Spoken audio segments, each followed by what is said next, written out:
બરોડાથી waste ઇન્ડિઝના Barbados સુધી ધમાલ મચાઈ રહ્યા છે Hardik hard hitting Pandya. T20 world cup 2024માં અત્યાર સુધીની ભારતની બધી જીતમાં મહત્વનો ફાળો ભજવી રહ્યા છે આપણા ગુજરાતના હાર્દિક પંડ્યા.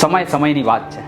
એક સમય હતો કે જ્યારે હાર્દિક પંડ્યા જે પણ ડિસિઝન લેતા હતા એમાં બધા જ ક્રિકેટ ફેન્સ તેમને ટ્રોલ કરતા હતા અને આજે એ જ બધા ક્રિકેટ ફેન્સ આજે હાર્દિક પંડ્યાને ભારત માટે સારું રમતા જોઈને ચીયર કરી રહ્યા છે. 2023ના વન ડે વર્લ્ડ કપમાં ચાલુ મેચ દરમિયાન ગ્રાઉન્ડ ઉપર ઇન્જર્ડ થયેલા હાર્દિક પંડ્યાને લોકો એમ કહીને ટ્રોલ કરતા હતા કે આ તો ફક્ત આઈપીએલમાં જ રમે છે, ભારત માટે ક્યારે નથી રમતા. પછી જ્યારે આઈપીએલમાં રોહિત શર્માને બદલે હાર્દિક પંડ્યાને મુંબઈના કેપ્ટન બનાવવામાં આવ્યા ત્યારે પણ લોકોએ તેમનો ખૂબ વિરોધ કર્યો. આઈપીએલની એક ફ્રેન્ચાઇઝી છોડીને બીજી ફ્રેન્ચાઇઝીમાં ગયા એમાં પણ લોકોએ હાર્દિક પંડ્યાની સામે હદ બહાર નેગેટિવ હેટ ફેલાવ્યો અને હવે આ બધા જ ક્રિટિસિઝમ, બધા જ ઓનલાઈન ટ્રોલ્સ અને બધી જ હેટફુલ કોમેન્ટોનો જવાબ હાર્દિક પંડ્યા તેમના પરફોર્મન્સથી આપી રહ્યા છે, એ પણ T20 વર્લ્ડ કપ જેવી મોટી ટુર્નામેન્ટમાં. હાર્દિક પંડ્યા અત્યાર સુધી આ T20 વર્લ્ડ કપમાં ભારત માટે 8 વિકેટ લઈ ચૂક્યા છે અને બેટિંગમાં પણ આપણે એમનું ઇમ્પોર્ટન્ટ અને ઇમ્પેક્ટફુલ પરફોર્મન્સ જોયું જ છે. બાંગ્લાદેશ સામેની મેચમાં પણ હાર્દિક પંડ્યાએ અણનમ 27 બોલમાં 50 રન ફટકાર્યા હતા અને બોલિંગથી પણ 1 વિકેટ લીધી હતી. તો ફરીથી તેમના પરફોર્મન્સથી હાર્દિક પંડ્યા બતાવી રહ્યા છે કે કેમ તેઓ વર્લ્ડના હાઈલી રેટેડ ઓલરાઉન્ડર છે. હું પહેલા પણ કહેતો આવ્યો છું અને ફરીથી કહું છું કે જો ભારતે આ T20 વર્લ્ડ કપ જીતવો હશે તો હાર્દિક પંડ્યાનું બેટ અને બોલ બંનેથી પરફોર્મન્સ